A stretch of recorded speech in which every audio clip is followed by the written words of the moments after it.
A very good evening to you all and welcome from me, Rukidi Edward Kijanangoma, to our second and final edition of News Tonight here on UBC TV. First of all, let's have a look at what's making headlines at this hour. In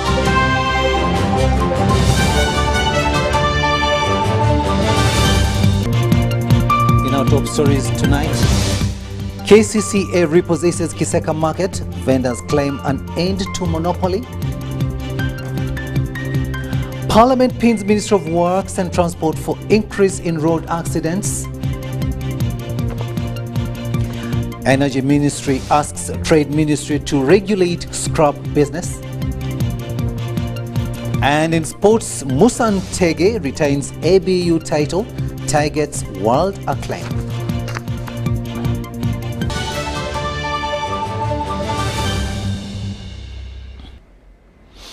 Hello there and welcome once again. We are coming to you live online and on air from Broadcast House here on Nile Avenue.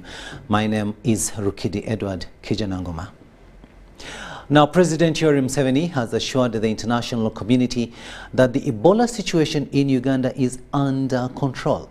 Now, this follows reports of foreign tourists cancelling bookings and international conferences in Uganda due to the Ebola virus disease scare. He was updating the nation on the Ebola virus disease situation in the country. Take a watch. I've been informed that tourists have been cancelling their trips to Uganda, and some have even postponed their bookings in hotels and lodges due to the Ebola outbreak. Furthermore, international conferences and meetings have been postponed, and some have moved to other countries due to Ebola outbreak. This is most unfortunate and not necessary, because as you have seen, Ebola, if you follow the guidelines, it will not get you.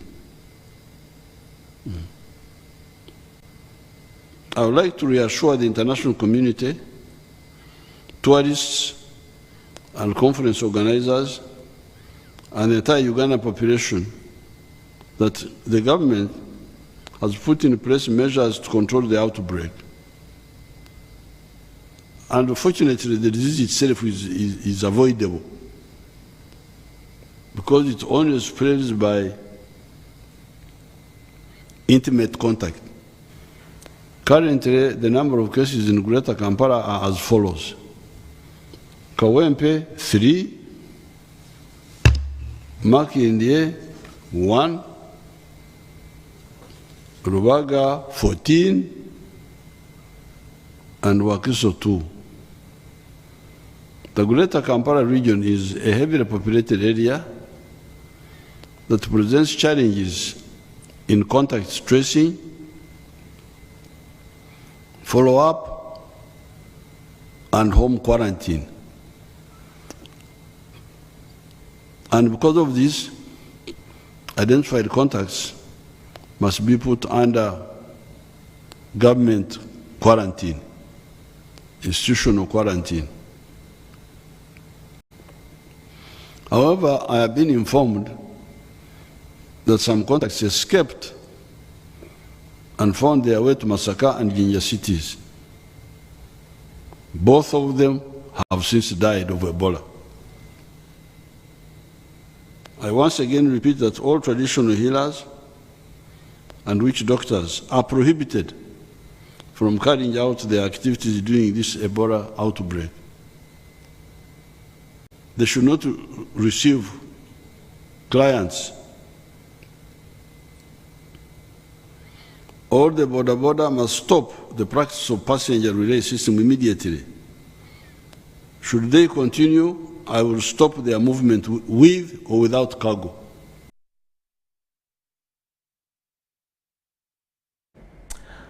President Yoweri Museveni ending that report there and of course shedding more light in as far as the Ebola virus disease in the country is concerned. KCCA Executive Director Dorothy Kisaka, security organs and KCCA enforcement team stormed Kiseka Market this morning to repossess it. The deployment follows a presidential directive ordering KCCA to repossess all markets which had earlier been tendered for private investment. There was heavy deployment of security at Kiseka Market in the early hours of the day in an operation to repossess Kiseka Market. KCCA Executive Director Dorothy Chisaka led the team that included State House Presidential Representative Major Emma Kutesa, who explained to the market leaders and traders how Kampala Capital City Authority was taking back the market. Have come to take over and grade this part of the land which is vacant, so that our people who have nowhere to trade from can find a place to trade. Has this morning moved to take over the management of Kiseka Market. We are not only going to take over Kiseka Market, but all markets in Kampala. Kampala has 16 markets. This follows a presidential directive to KCCA on all markets owned by government that had earlier been tendered to private individuals. The president does not want landlords in the markets.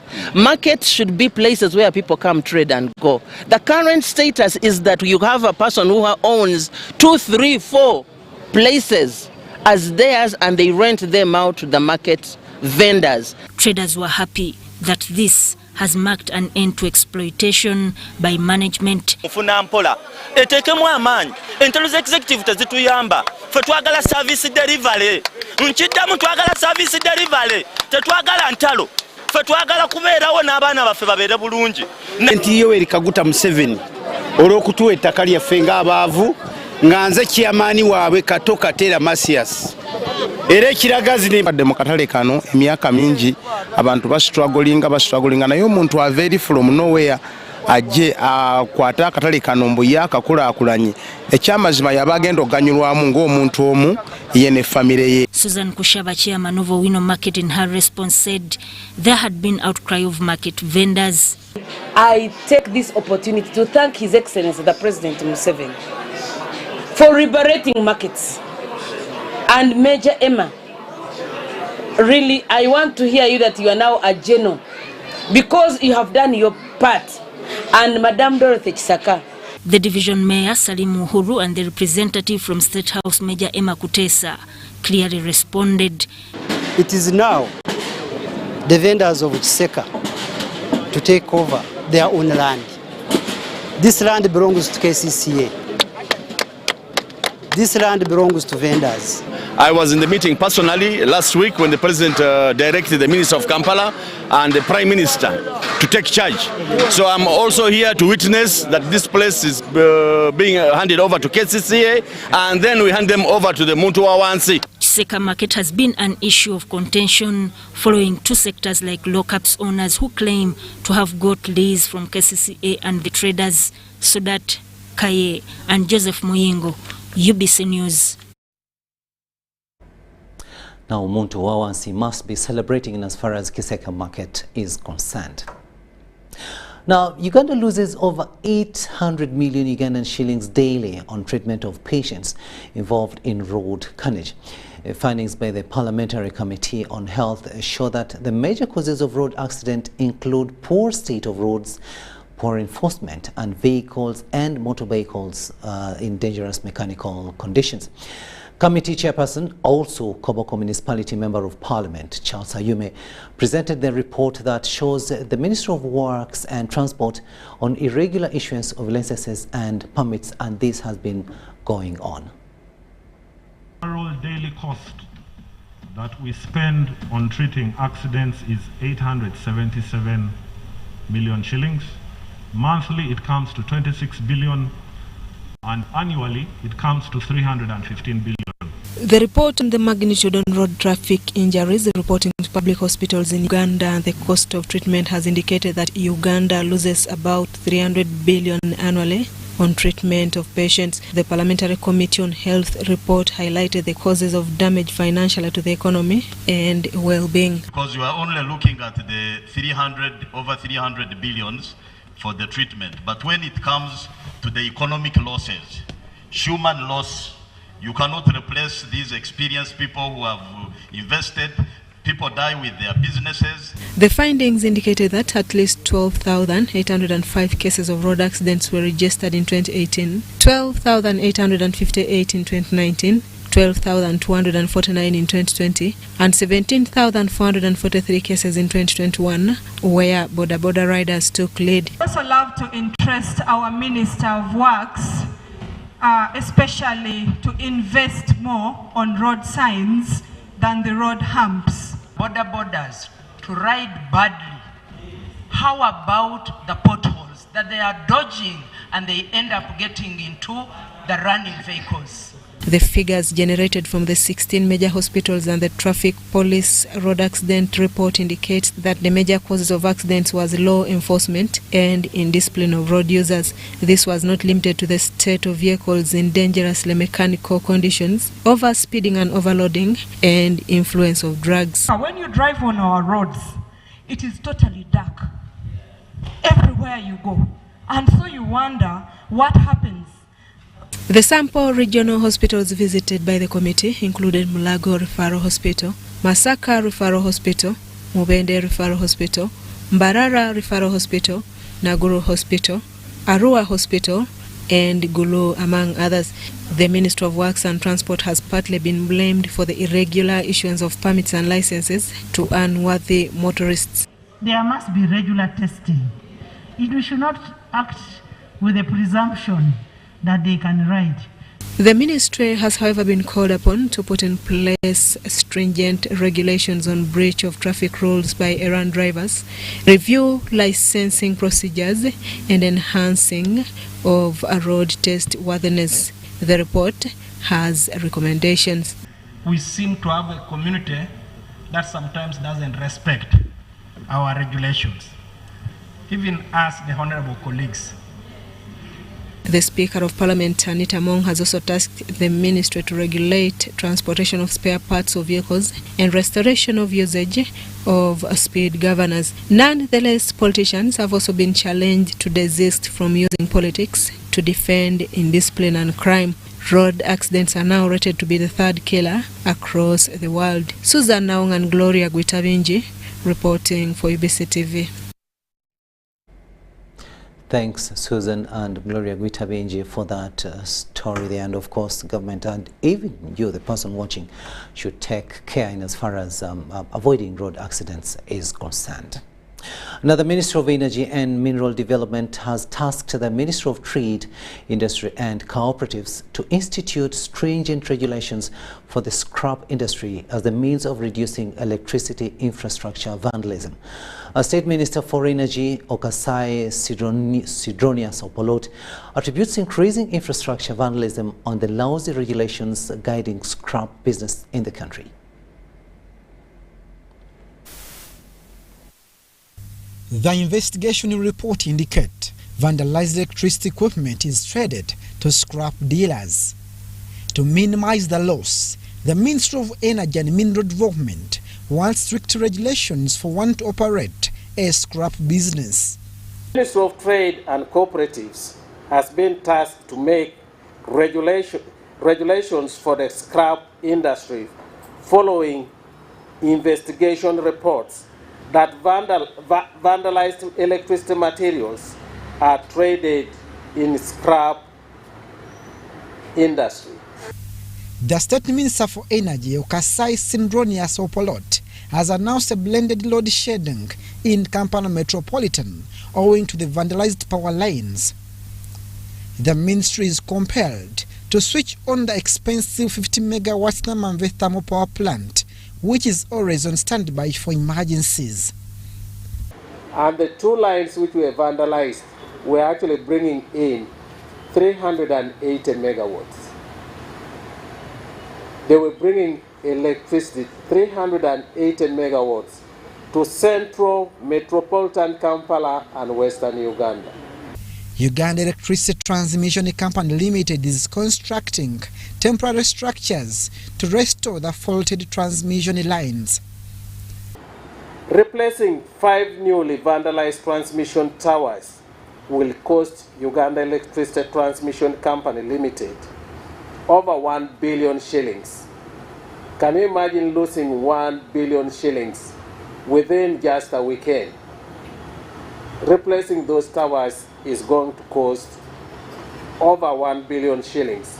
Each of the pods, or each of the towers which were vandalized is costed at 200 million, each one of them. So 5 of them went down over the weekend. The ministry has also established a multi-sectoral security coordination committee comprising of ministry officials and its agencies. The ministry shall heighten collaboration with security agencies to investigate, arrest, or prosecute vandals before courts of law. With increasing rate of vandalizing electricity infrastructure, the country's quest for an industrialized economy is threatened. This can only be achieved through delivering affordable and reliable electricity to all Ugandans effectively. Abdul Nasiri Lubwama, UBC News. Now, as the country joins the rest of the world to commemorate World Prematurity Day, Ministry of Health, together with Public Service, are advocating for an extended maternity care leave for mothers who give birth to preterm babies. Dr. Richard Mugahi, the Assistant Commissioner, Reproductive and Infant Health at the Ministry of Health, wants low-cost interventions like kangaroo mother care and breastfeeding, among others. This was revealed during a press briefing to highlight the plight of preterm babies in the country. And this was under the theme, A Parent's Embrace, a Powerful Therapy, enables skin-to-skin contact from the moment of birth. Zara Abigaba gives us more.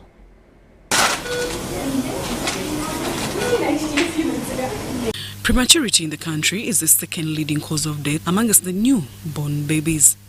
But with the existing low-cost interventions, deaths can be reduced. Implementing partners are calling on the health sector to scale up efforts to address preterm birth and improve the care of preterm babies if Uganda is to achieve the Sustainable Development Goals target 3.2 of reducing neonatal mortality rate to 12 deaths per 1,000 live births or less by 2030. Having extended maternity leave for mothers who give birth prematurely.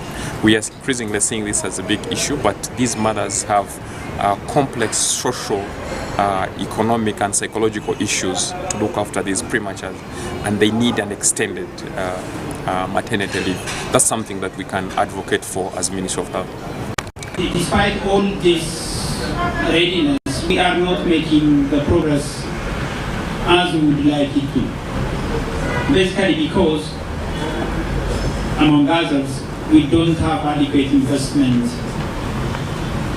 for health in general or for maternal and newborn health in particular. To address these challenges and improve the survival, health and well-being of preterm and low birth weight babies, neonatologists are now advocating for all health facilities in the country to have low-cost oxygen machines, CPAP, that can assist babies to breathe to reduce on premature-related deaths in the country. To ensure that every health center and every hospital that takes care of preterm babies, we shall have kangaroo mother care. According to research, when we do kangaroo mother care, we can reduce about 40% of your deaths due to prematurity can be reduced by kangaroo mother care.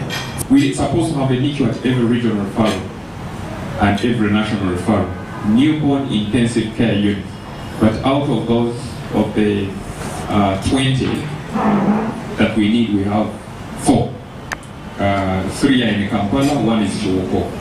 So that's a huge gap, and we are going to continuously engage government and stakeholders, to ensure we bridge that gap. Make an appeal to the different organizations that let us come together with the Ministry of Health and invest in this area so that we change the narrative.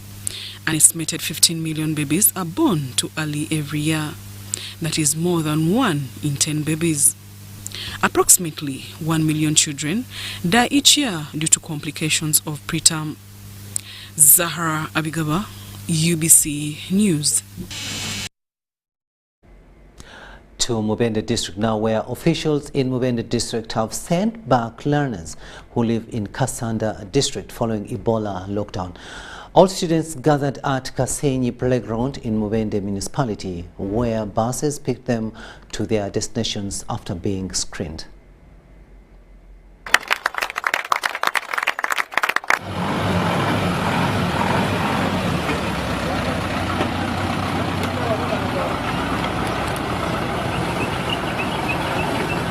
I thank the government for this opportunity which they have granted to us, for giving us this free transport, because we never knew how we could travel to this extent, since at our home place Ebola had become rampant.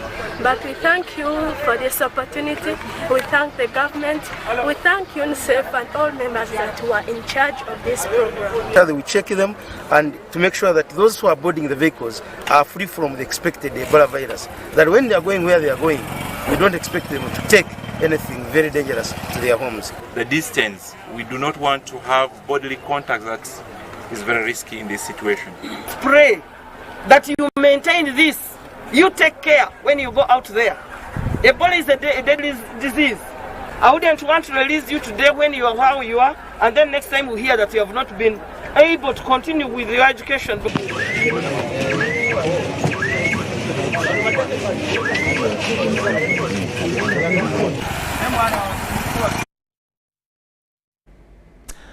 National Organization of Trade Unions, NOTU, has moved a vote of no confidence against its chairman, General Wilson Owere, asking him to appeal to the next delegates conference to be held early next year. Owere was accused of usurping powers by calling himself titular head of the organization, a position which does not exist, attempting to close NOTU accounts of causing disrepute to the organization and failing to handle 3 council meetings.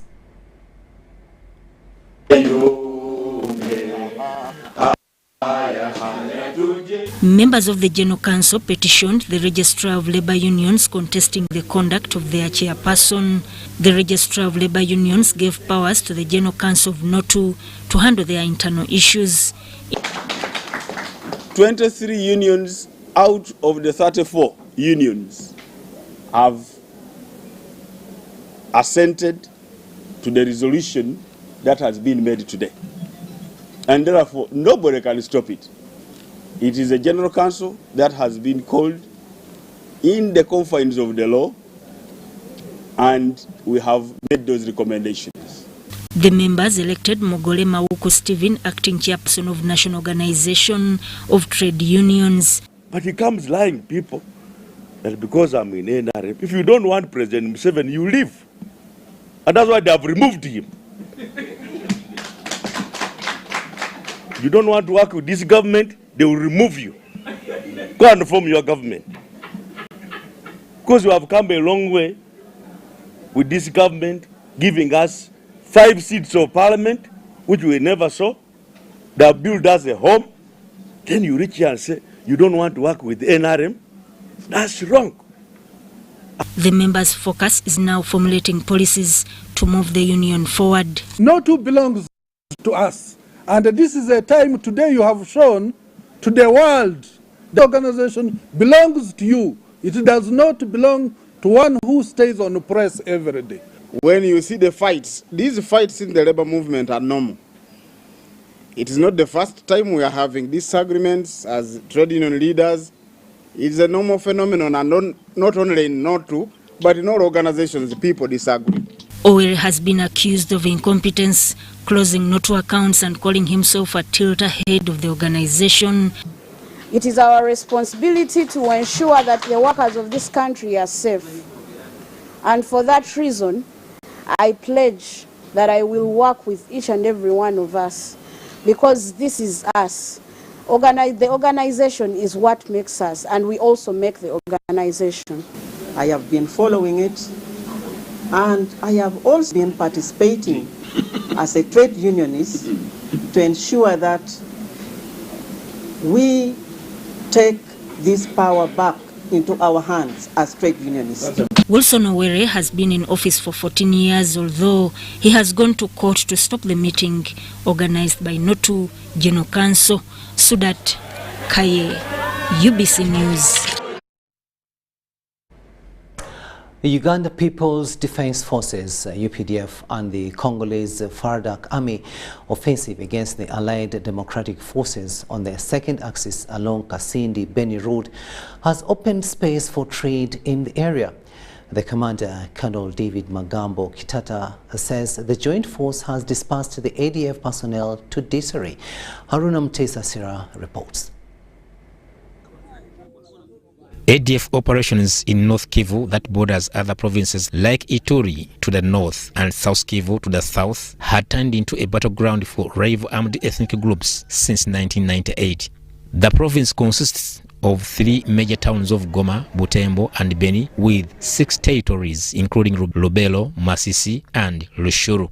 UPDF and FARDC introduced the second front Operation Suja to secure the road construction project Kasindi, Beni, up to Bulongo, as well as fighting ADF rebels in Sector 3. In military terms, we call it MSR, main supply route from Uganda, that is the Kasindi border, to Beni.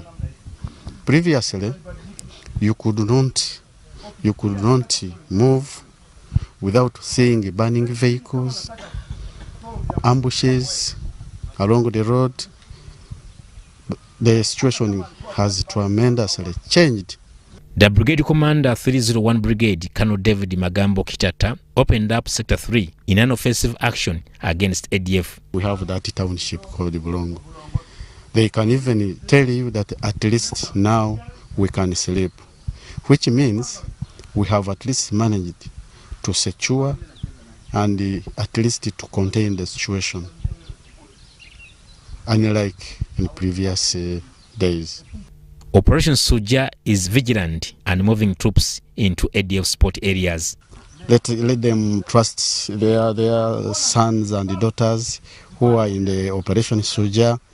We are doing a great thing and we are ready to protect them from far away, given that our depth is very, very small. Uganda is very, very, very just narrow, very small country. So when we want to defend our country, mother country Uganda, we have to defend it from far away. Ya kwanza tunawashukuru nyie kukuja. Ya kwanza sie tunataka amani. Ya pili tunataka tukikuja karibu yenu ni kama nani mtusaidie. On the overall, Sector 3 stretches from Kasindi, Beni, Butembo, Bulongo up to Semrik Mukakati in Sector 1. Haruna Mtesa-Sira, UBC News. Now, members from the International Civil Aviation Organization are in Uganda to deliberate on use of machine-readable travel documents, public key infrastructure, and the use of public key directory technology. The Permanent Secretary, Minister of Internal Affairs, Lieutenant General Joseph Musanyufu, said Uganda has embraced the new electronic passport management system and the country is looking forward to adopting new technologies. Public Key Directory is a central repository for exchanging the information required to authenticate electronic machine-readable travel documents such as e-passports, electronic ID cards, and visible digital seals. This meeting in Munyonyo will help the International Civil Aviation Organization member states to understand the workings around ICAO's cryptographic authentication of chip-based traveler information. There are still a lot of countries that are not members of the PKD yet, or that are members, but they are not fully participating yet because they are not uploading their certificates yet. So we wanted to have a first workshop, and we will do that probably more often now. But this is to introduce the public key directory to the countries in the area, and for those that are already in, to give them a better understanding of how the PKD works and what we can do for them, how we can help them, and so on. The Permanent Secretary, Minister of Internal Affairs, Lieutenant General Joseph Musanyufu, opened the meeting and enumerated the strides Uganda has reached at with regards to rolling out machine-readable travel documents. Uganda also plans to improve the e-passports by adopting the polycarbonate biodata page to match the standard agreed on by the EAC member states. This is very important because verification of travel documents is a very key factor. It helps do away with fake falsified documents. It makes it possible to verify and certify all travel documents of all travelers. The two-day meeting will climax with a sitting of the 29th Civil Aviation PKD board meeting. High Court in Kampala has concluded hearing and looking at evidence from petitioners in the matter where Farouk Mpanga of NUP was challenging NRM Senkubuge Isaac's victory for the Bueyogerere Division chairmanship. Now, this followed the Court of Appeal ordering for a retrial in this matter.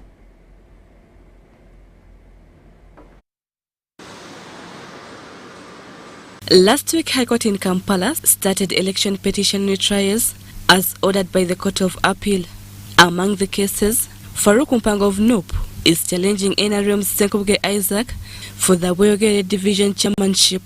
In this case, Mpanga cited that Senkubuge convened with the Electoral Commission to falsify results.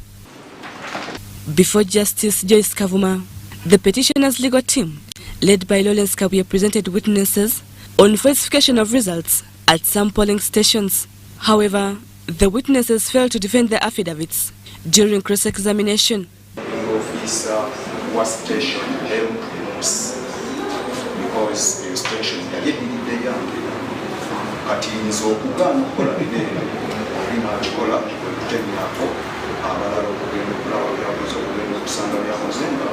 So do you know that? Yeah, I've heard of that offense. Yes. Do you know what it means?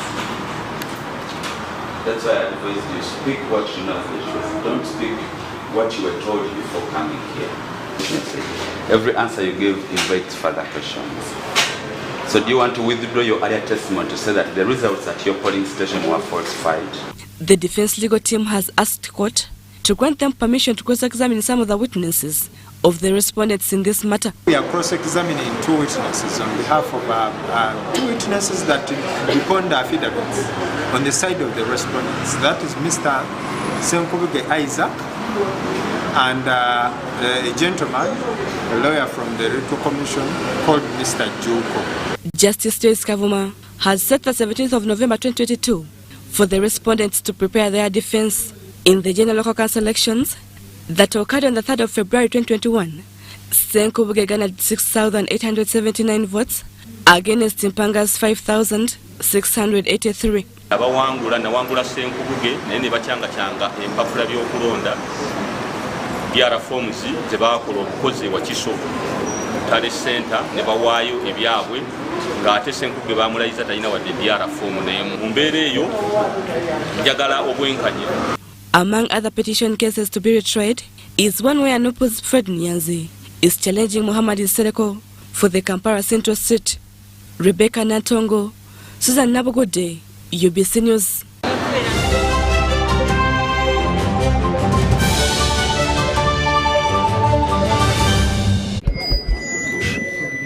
So, I'm here to announce that the MTN Kampala Marathon is back. And this year, we are running for babies. To be clear, I am not talking about a baby.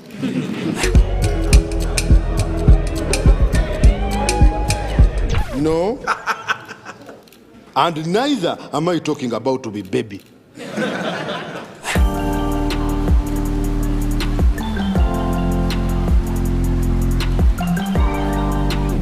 I am talking about these small dollars. Run for babies in the MTN Kampala Marathon on Sunday, 20th November 2022. Dial *165 *77# or use the Momo app to register. Welcome to Friends Stadium. Everybody's ready. Wait a second, not everybody. Come on, dude, it's the FIFA World Cup. You're going to lose your seat, the ritual seat, the lucky one. Losing more than a seat, your team is going to lose. Where are you, dude? The match is about to start. Your friends won't hold out much longer. Excuse me. Finally, everything is in the right place. Hey, other hand.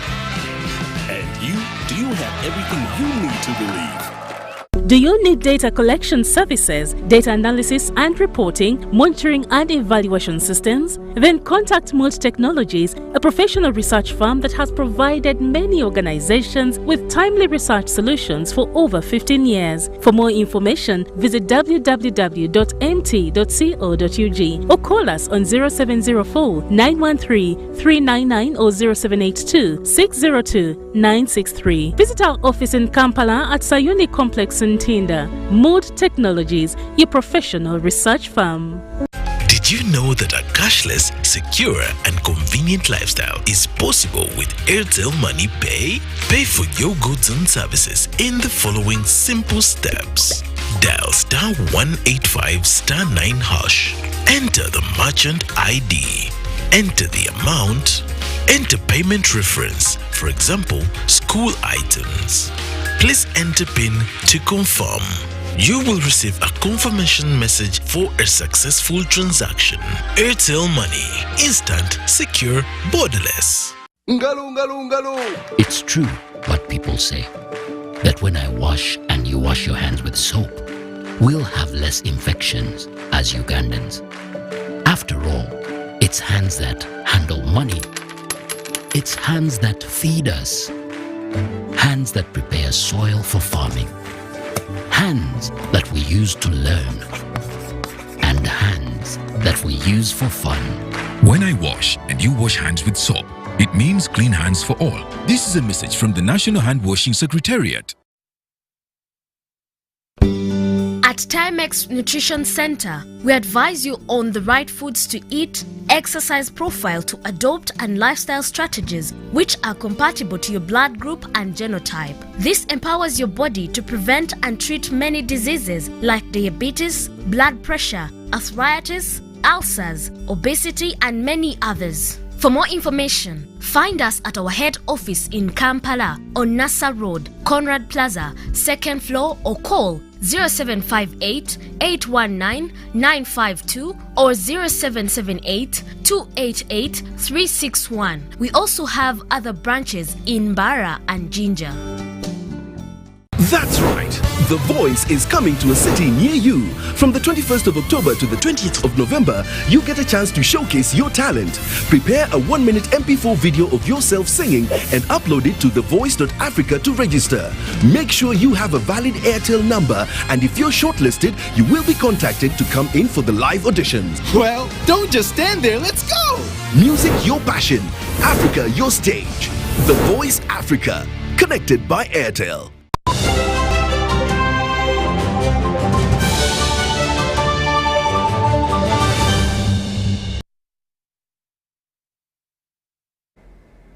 Welcome back from that break, and this is the second and final edition of News Tonight here on UBC TV. My name is Rukidi Edward Kijanangoma. The Committee of Parliament on Information Communication Technology has pledged full support to the Minister of ICT to be able to push the country forward in terms of ICT and innovations. While on a visit to the National ICT Innovation Hub, the Vice Chairperson of the committee, Igeme Nathan Nabeta, appreciated the innovations which he said can be utilized to generate more money. The Parliamentary Committee on ICT Tuesday visited the National ICT Innovation Hub to ascertain achievements, challenges, and how the hub can be used to spur the country's development. The committee, headed by the Vice Chairperson Nathan Igeme Nabeta, on behalf of the Chairman, appreciated the work so far done at the hub. So we are going to focus on that, and the more, as a ministry, you engage the members, the more we are going to be able to fight for the money that I think we need to rationalize and focus it on ICT requirements.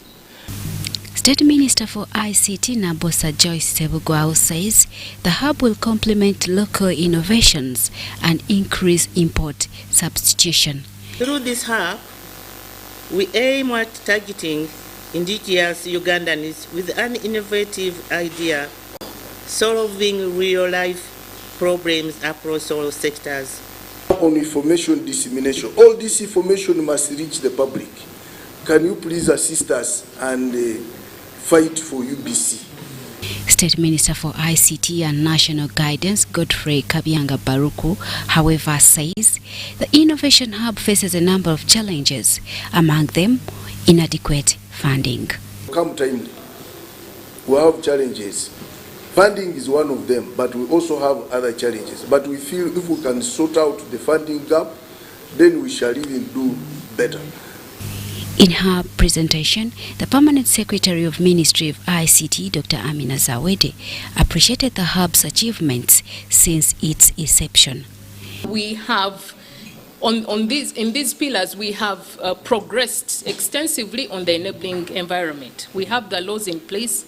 Recently, we got the Computer Misuse Act. That is one of the regulations that support us in digital transformation, and we are doing very well at 77% when it comes to the enabling environment. The principal of the Uganda Institute of Information and Communication, Dr. Frederick Chitogo, says it is the main goal of the hub to facilitate the development and consumption of homegrown solutions by improving coordination within the ICT innovation solutions. History and its agencies are working through improving research and innovation by establishing applied research and innovation through emerging technologies and other technologies to ensure that innovation comes to be fruitful. Jane Niramcha reporting for UBC. Now, Uganda Blood Bank is at risk of shortage of blood supply, as at least 10% of blood donors lack iron. This was disclosed during a study dissemination report on iron levels among blood donors in Uganda, carried out by Makerere University School of Public Health. We have more in this story. Uganda collects at least 300,000 units of blood annually, which is below the World Health Organization recommended target of 400,000 units. As a result, more blood donations are needed to meet the target, but majority of blood donors face iron deficiency. Donate blood. It's not just the blood that you are giving. In that blood, the red cells have got iron, and so you are giving away also iron. So just donating blood can put you at risk of iron, going low on your iron. And it's for this reason, therefore, that we tend to stagger the intervals for willing donors. So we do this deliberately, so it's not acceptable for you to donate whenever you want to donate. So it's only acceptable to donate when it is safe. Among other factors, iron deficiency is attributed to poor diet, where one consumes meals with less iron. We want every blood donors to build their iron through their diet, because that's a low-hanging fruit. That's what we eat every day. And so before you say, I want to get treatment, routinely you are eating. We want that lifestyle change. Eat a rich, iron-rich diet so that you have enough iron to be able to make enough blood, to be able to donate again and again and again. But there are some recommendations to correct iron deficiency. So whereas we should not hesitate because of the need, we also should do it safely. And that's why we measure to ensure that you donate when it is safe. But that measurement is only measuring your blood level. It's not measuring iron. And that's what the study has found, that you may be good on your blood, but low on your iron. And for that matter, therefore, our recommendation moving forward is that blood donors, you and me, need to adopt to health lifestyles, eating lifestyles, specifically a diet that is rich in iron. Empower people with more detailed information on the mechanism of the iron deficiency and how eating properly and supplementation could improve their iron levels. This was during the dissemination report of a study about iron levels of some blood donors in Uganda. This one is going to help us as blood transfusion to get the right donors, to safeguard the donor, because if we just bleed donors and give blood without ascertaining their iron status, may deplete them of their iron levels, which could be so harmful to their lives. So this research is very timely. Mary Namkose, Robert Katamba, UBC News. To Mbale City now, where stakeholders in Mbale City are worried over bars that adolescents and young women freely access and are prone to catching HIV/AIDS. Led by women with the Mission Uganda and Mbale network of people living with HIV, they say that there are increasing numbers of new infections among adolescents and young women due to failure to access health services. UNAIDS statistics show that there are over 60 new HIV infections in adolescent girls and young women due to failure to access the required services. The Executive Director, Women with a Mission Uganda, Betty Balisalamo, says adolescent girls and young women need information on HIV/AIDS spread and prevention. Some of these don't know how to use condoms. So we are here to give them the information where they can access those services, but also identify those issues which affect them. The 2020 Uganda Population-Based HIV Impact Assessment shows that the prevalence of HIV/AIDS among adults aged between 15 to 19 years in Uganda is 5.5%, whereas the national prevalence rate is at 6.4%. This prevalence among adolescent girls is attributed to the COVID-19 outbreak. Increased due to the COVID lockdown, but also post-COVID lockdown. Why? Because it was very hard to access SRHR services and HIV services, because the Ministry of Health or the health centers were mainly concentrated in giving COVID-19 services. During a consultative engagement with the youth and young women in Mbale City, the youth cited barriers to access of HIV/AIDS services as information gap that leads to ignorance on the preventive measures. Before having sex, that you wash your private parts with cooking oil or with soda that you don't contract. You very well know that these things are there in the community and people really follow them. So these things are a very big limitation to adolescents or anyone ignorant to receiving the services that they really need. A staff at Mbale network of people living with HIV/AIDS, Peter Mweru, said in Uganda 250 girls contract HIV/AIDS every week, and in Mbale, girls start engaging in sexual intercourse as early as 15 years and below. Girls start playing sex at the age of 15. Also, if you look at the knowledge of condoms for these young girls, it is only 3.8. As young people have information that condoms prevent pregnancy. That's the most important thing. But also condoms, we call it double protection. It gives double protection in a way that it helps you prevent HIV as the first thing, but also it helps you to prevent pregnancy. The adolescents told UBC TV that they were ignorant about HIV/AIDS preventive measures and affected by stigma and rude approach by health workers. Nebakukebera ofunye sirimu nga balina okuwa eddagala omusawo n'akugamba gwe akaana akato wanoonya ki mu basajja kyova olwo wafuna ki sirimu ate ng'oluusi tewamufunira mu basajja kati abasawo mu malwaliro bakambwe nnyo erifa abaana naddala abantu abalabika obuto. To Gulu City now, and it's not good news from that area, because police in Gulu City have arrested and detained children aged 12 to 17 years for violence. Gulu City authorities appeal to government for a rehabilitation center to address increasing numbers of street children who are turning into street gangs in the city. Take a watch. The Deputy Resident City Commissioner, Peter Banya, says the police and other security agency findings shows that children in Gulu City have increasingly engaged in cases of violence. Arresting alone might not solve this problem, but I think we need a rehabilitation center, a unique one, a unique rehabilitation center that has phases. Mindset change, which is forced into you. When you're arrested, they put you into mindset change. And then the next phase may be to skill you.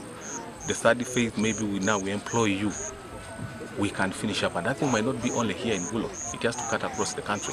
So if we have an institution that has phases to fix this problem, I believe we can fix this. The resident city commissioner, Jane Francis Okili, put the blame to parents for exploiting their children.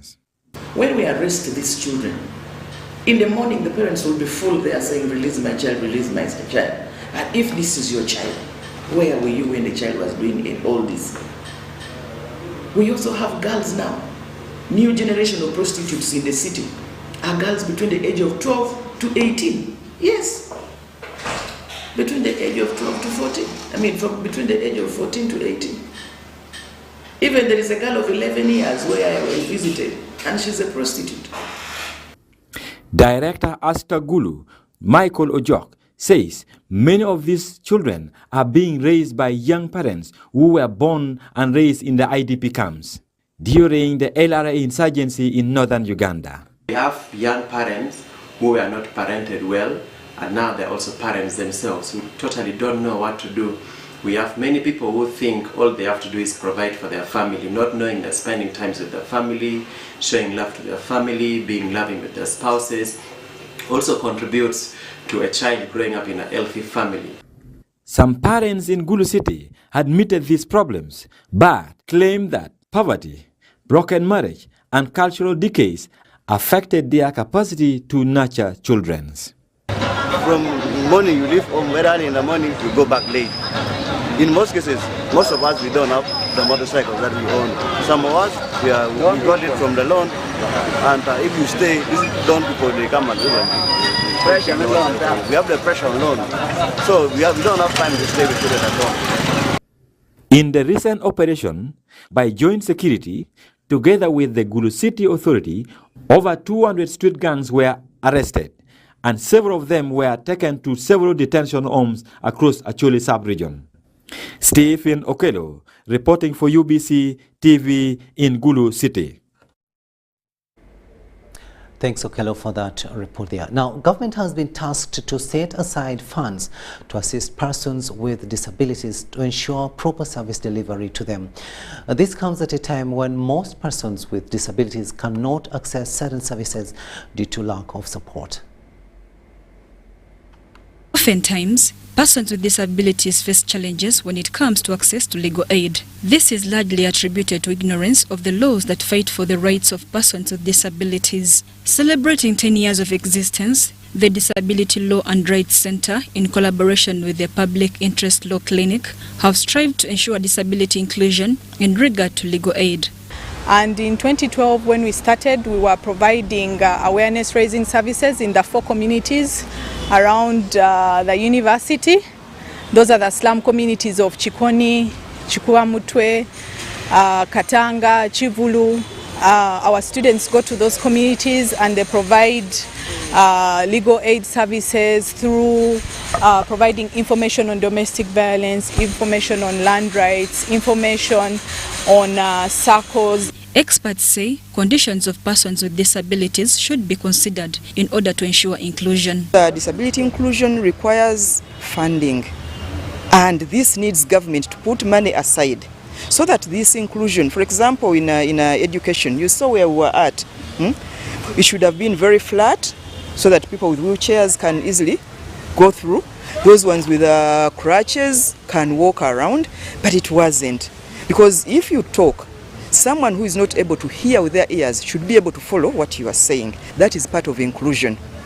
Someone who cannot see should be able to know what you are talking about. Makerere University's Minister for Persons with Disabilities, Samuel Semakabanya, attests to the relevance of Public Interest Law Clinic both at the university and in the community. Now as I'm speaking, we have almost all the lifts in buildings are working. All the new buildings in Makerere are having ramps or lifts. It is because of this PILAC and Makerere Law and Rights Center. Go to slums, including Chikoni, we go to Chivulu, we go to Chimumbasa, we go to Chikubamutwe to support really what we call social justice or public interest lawyering. Mary Namkose, Robert Katamba, UBC News. We'll take yet another short break and return with the latest in business.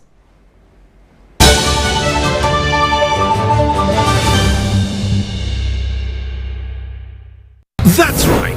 The Voice is coming to a city near you. From the 21st of October to the 20th of November, you get a chance to showcase your talent. Prepare a 1-minute MP4 video of yourself singing and upload it to thevoice.africa to register.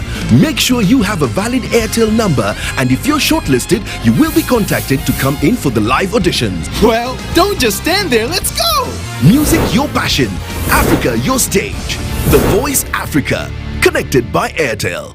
Do you need data collection services, data analysis and reporting, monitoring and evaluation systems? Then contact Mold Technologies, a professional research firm that has provided many organizations with timely research solutions for over 15 years. For more information, visit www.mt.co.ug or call us on 0704 913 399 or 0782 602 963. Visit our office in Kampala at Sayuni Complex in Tinda. Mood Technologies, your professional research firm. Welcome to the Living Room Stadium. It's the FIFA World Cup. The match is about to start. Food and drink ready. There's no space left for anyone. Come on, get your lucky chair. Take your usual spot. Even the puppy has one. It's preparation time. You can feel the tension in the air. And do you have everything you need to believe?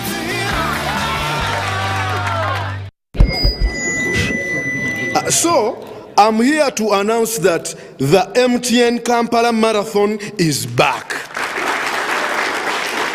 And this year, we are running for babies. To be clear, I am not talking about a baby.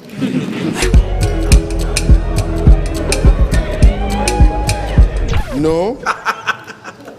And neither am I talking about to be baby.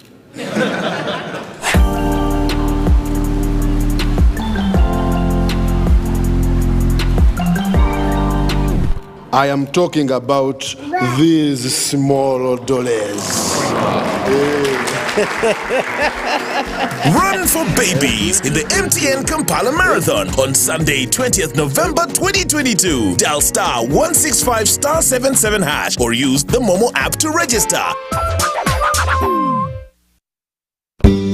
At Timex Nutrition Center, we advise you on the right foods to eat, exercise profile to adopt, and lifestyle strategies which are compatible to your blood group and genotype. This empowers your body to prevent and treat many diseases like diabetes, blood pressure, arthritis, ulcers, obesity, and many others. For more information, find us at our head office in Kampala on Nassa Road, Conrad Plaza, 2nd floor, or call 0758 819 952 or 0778 288 361. We also have other branches in Bara and Jinja. Get connected today with the My Airtel 4G smartphone, the most affordable smartphone in Uganda. You get to enjoy free 1 GB for 1 whole year. My Airtel 4G smartphone, your best value for money. Visit the nearest Airtel outlet today and get one at only 250,000 Uganda shillings. Airtel, the smartphone network.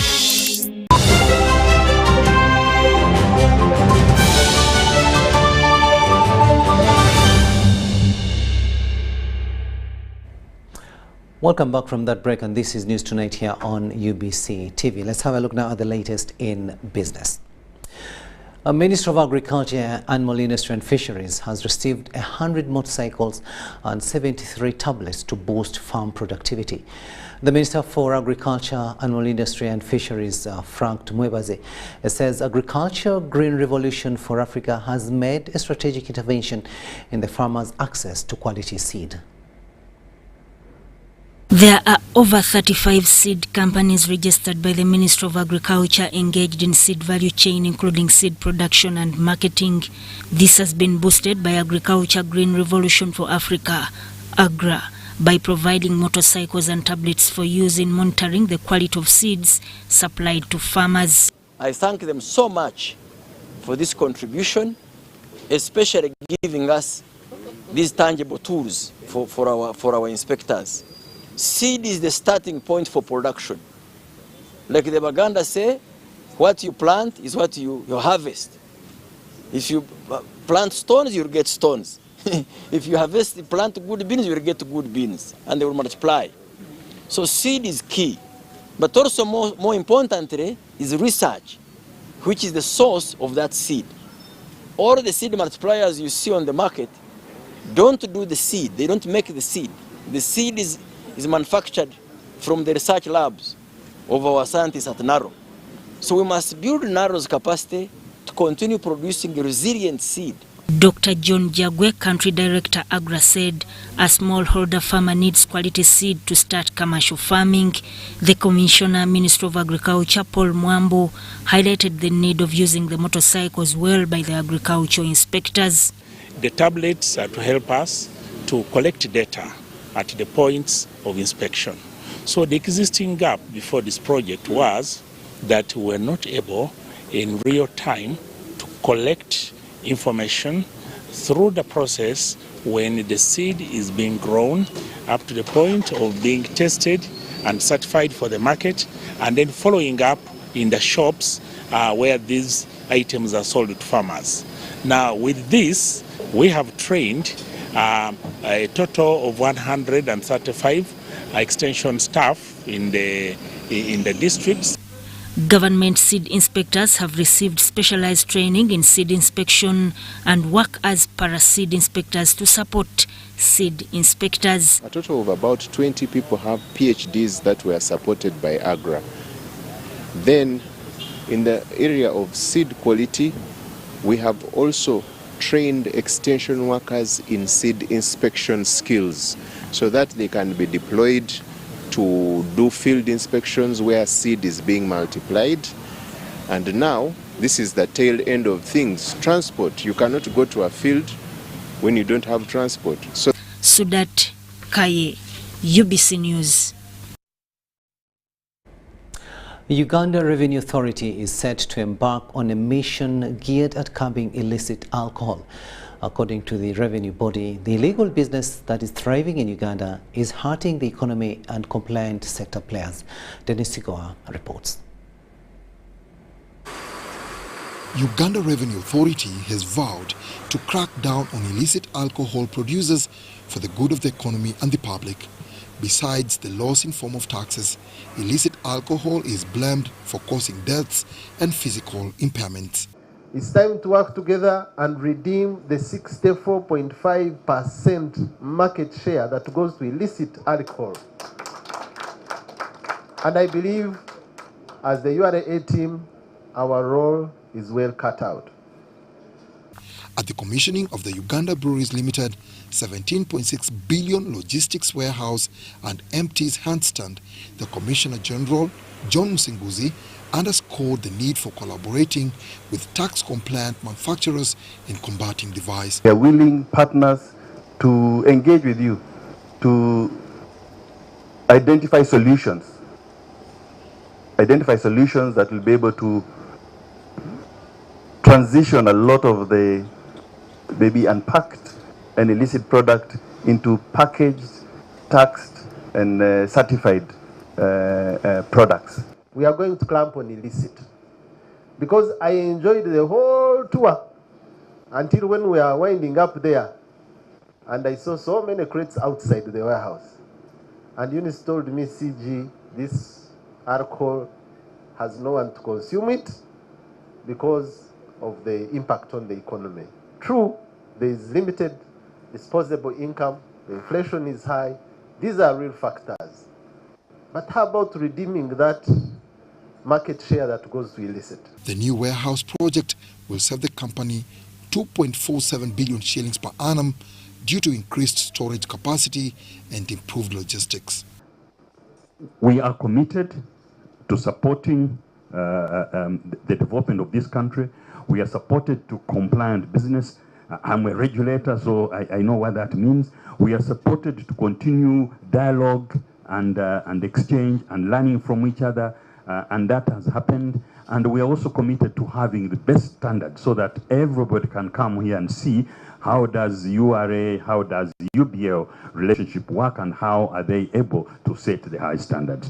The facility features an empties handstand and beer membrane filtration plant, which can accommodate full goods storage of 7,294 pallets and empty storage of 8,171 pallets, a forklift handling capacity of 7,350 cases per forklift per day, and a truck capacity of 132 trucks per day.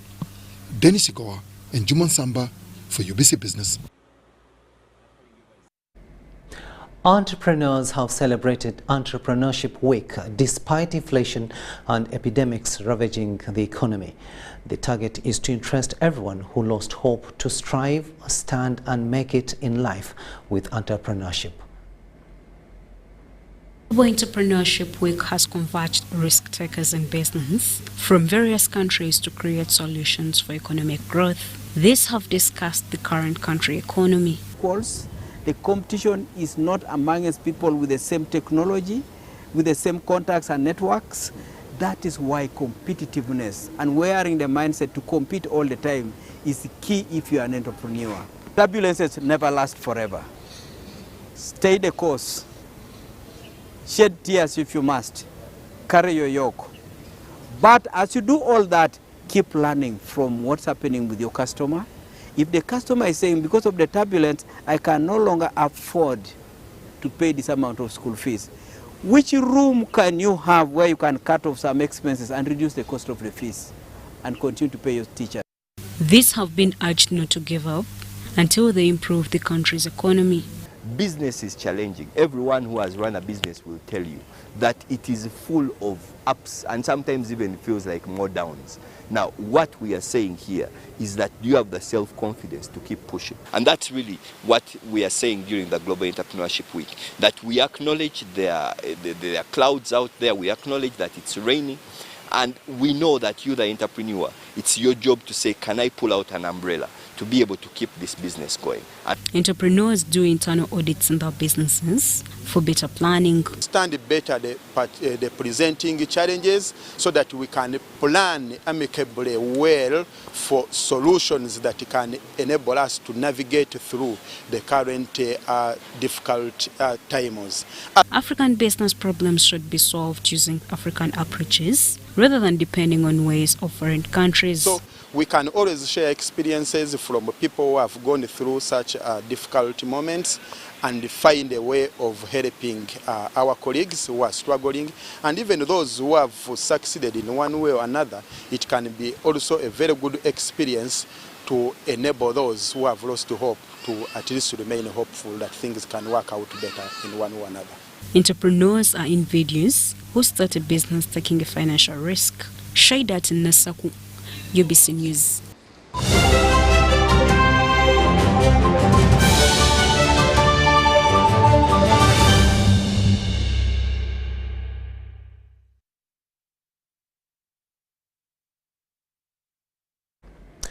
Sports news now, and we begin with boxing, where it's good news for Uganda as Uganda Professional Boxing Commission President Salim Uhuru has revealed a grand plan by the government of Uganda to aid professional boxers. He was at the official welcome of boxer Musa Ntege, who defended his Africa Boxing Union Eastern Central Africa Cruiserweight title against Tanzanian Shaban Ahmed Jongo. Here is our reporter John Ban Sentamo with more on that.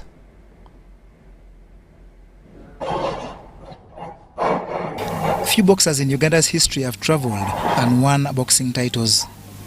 That, however, can no longer be said of Musa Ntege, who defended his Africa Boxing Union Eastern Central Africa Cruiserweight title against Tanzanian Shaban Ahmed Jongo. Omusipi guno okugujja ku bugenyi si kyangu, banawe si kyangu. Bulijjo tulaba birabe ku firimu ku TV ng'omuntu bamukuba ne banakwata omusipi guno si kyangu. Nagutwala ate ne ngudifendinga. Naye ng'omusajja gw'ogudifendinga nawe yalwanako WBO. Such achievements merit recognition like has been accorded to Ntege by Uganda Professional Boxing Commission President Salim Uhuru, who also revealed a grander plan that will improve professional boxing. His Excellency Yoweri Kaguta Museveni okulaba ayingidde professional kati akoze ayina aserikale we babita Meja Kuteesa yakwasaganyizza naddala abantu nga ba champions abalese enguli mu Uganda bajja kubeera sponsored by State House. So now kimpa amaanyi okulaba this they are recognized kubanga balina challenges nyingi oyinza okuzanga champion ate nga talina wadde mutwalo galaki so sandi yagedde okulaba ekifaananyi ekyo. Musa Ntege is under Nara Promotions, whose management now dreams big for their prize assets. We are planning to have the ABU fight. Reason being, when he gets that fight, automatically it will take him to the rankings of the WBC, whereby he can be in a position of having good fights and getting money for him. Because right now he has done it. Ntege's latest exploits in Tanzania helped improve his fight record to 8 wins and just 2 losses from his 10 official fights. John Barnes, Sentamo, UBC Tonight.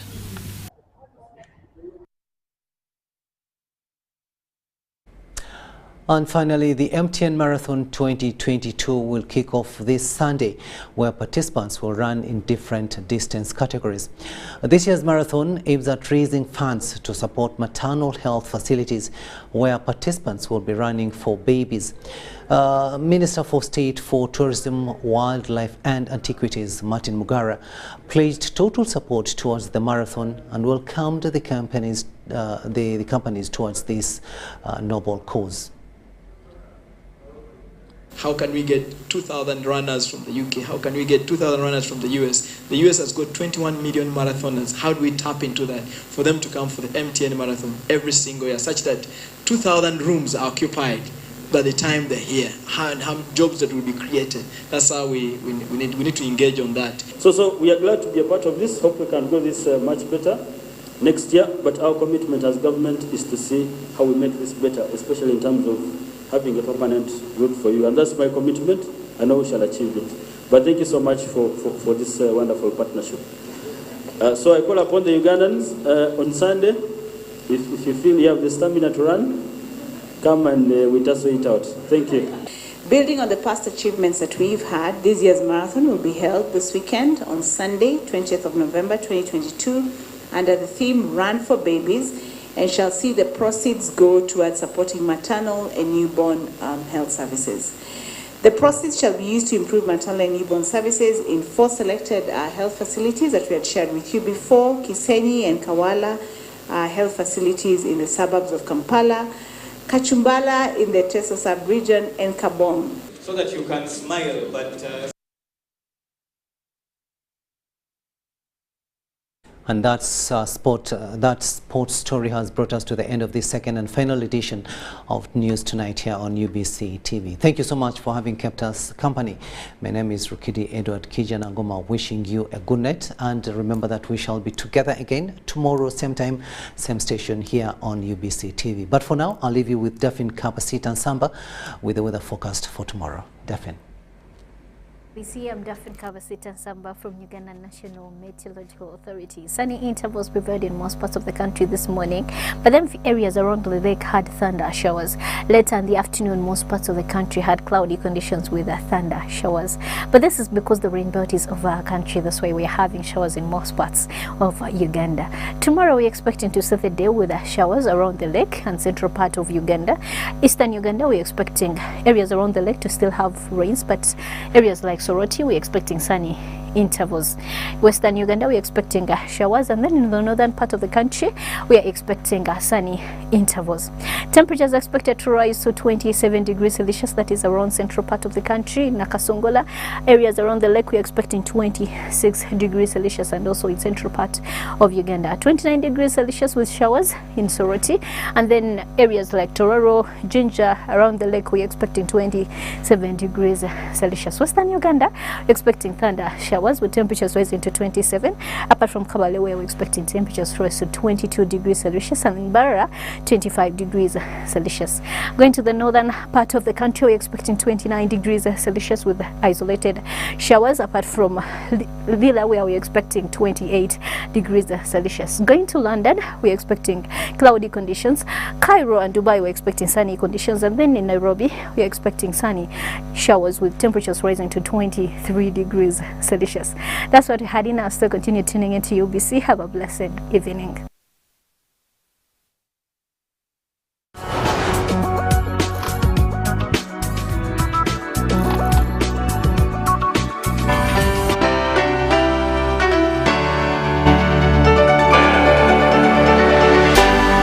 UBC, inspiring Uganda.